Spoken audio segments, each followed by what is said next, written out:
All right, Phoebe, let's check out first run here at Bromley Slalom. Put you up against the forerunner. He's very good, so I don't expect you to ski like him per se, but I think we can learn a few things from him and try to get closer to his technique. We're running regular speed first. Just you're out of sync with him per se, so it's not meant to watch simultaneously. Just watch yourself, pause it, rewind it, watch him, and kind of look for some differences, and then we'll slow it down.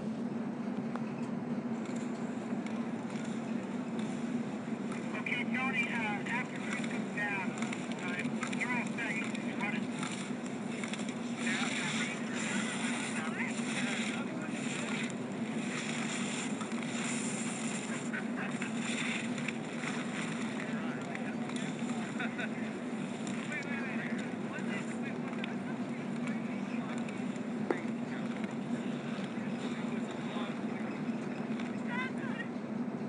All right, let's bring you both back up the hill here. All right, so he had a little stumble here where he actually straddled right there. So let's get him back to where he is back in balance. My main takeaway when watching the both of you was, he's taking it down the hill more, a little more square down the hill, had a lot more kind of motion in there, quick on and off the ski.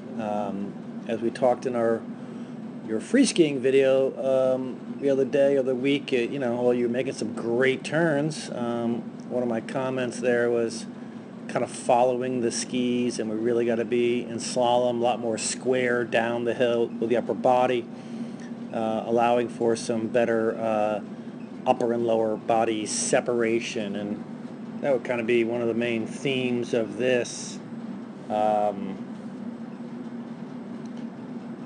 So obviously you can kind of see right away that you're kind of in here without a whole lot of upper and lower body separation. That kind of causes your upper body kind of following the skis, as you can see. So your upper body now is facing across the hill. He's going to be much more facing down the hill right there. Of course, he does a little bit come across, particularly in the transitions, but he is much more down the hill, particularly in the turns, as you can see, right there. And obviously he's good. I mean, that's unbelievable, and I don't expect you to do that kind of angles, but we can get a little closer just by two things. One, we got to get a little more inside the pole. Because you're wide, simply by reaching there, that's going to cause that rotation. He's inside the pole, so doesn't need to reach. So that clearly would help to tighten your line. You bring more shape back to the pole, get a little higher up in here, because right now you kind of have to turn above,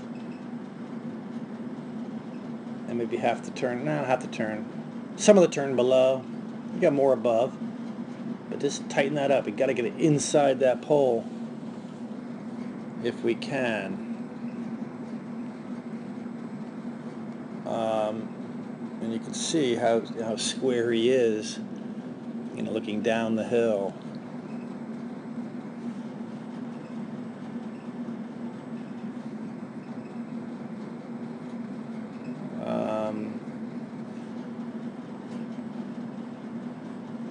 Secondly,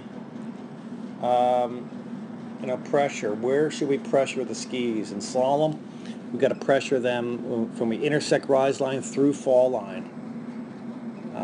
So here you come in, not much pressure there, kind of throwing them sideways. Like And when we were free skiing, and go back and look at that video, you would roll them up high at the top of the turn right there, create some nice high edge angle platforms to push against, and you would carve in the top of the turn. I know you can do it. I know it's harder in a race course, but we gotta strive for that, because really not much pressure here. No pressure. Now you're pressuring kind of through halfway in fall line and below fall line. So most of your turn is here, and we want it to be, certainly more up in here.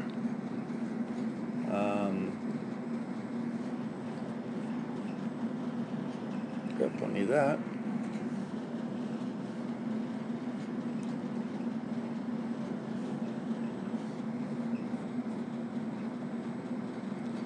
Where we're looking to bend the ski, if we can, is above the pole. Now it flattens out here, so here's where it gets easier. I was hoping you intersect rise line. Good, that's great, with your skis pointing out and away from the pole. So you didn't turn too early. We're looking to basically stand on them, roll them up, bring shape back to the pole right here, and pressure the ski. Like you see him, he's got bend right there in his ski. You can really see that bend right there, because he's pressuring where, from when you intersect rise line right here, pressure the skis through fall line, and releases. You didn't really pressure yet because you didn't really have any platforms to push against. And you can see the spray. Watch your spray, versus his. Obviously his is very little. His skiing pretty clean. No question, you could do it. You could do it in free skiing. You could do it on the race course, particularly these flats here. But we just got to get inside the pole more. Because if we're inside the pole,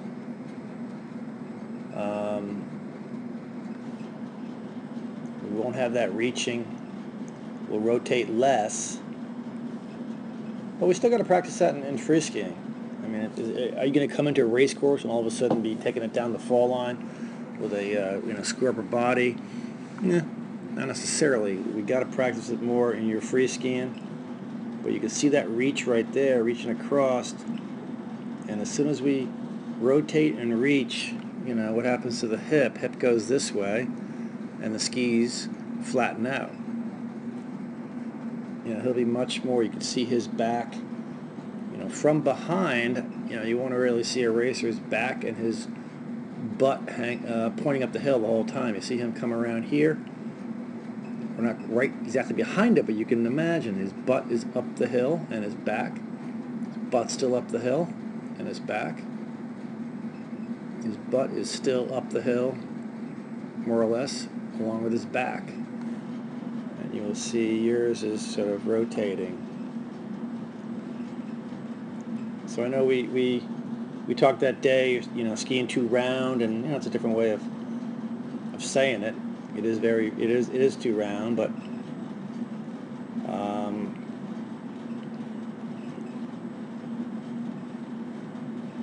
we got to get inside the quarter, inside the poles.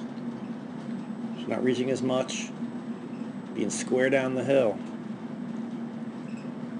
and pressuring, from intersect rise line through fall lines for a quick release. But it's going to come, from free skiing. And how do we work on it? Well, drills, certainly. Pivot slips, hop turns, anything where we can isolate upper and lower body separation and being more square down the hill would help. So whenever you can, I'd be working on that in your free skiing, to a race course, from a race course, warm-up runs, etc. And keep working on that. Hopefully we'll translate it into the race course.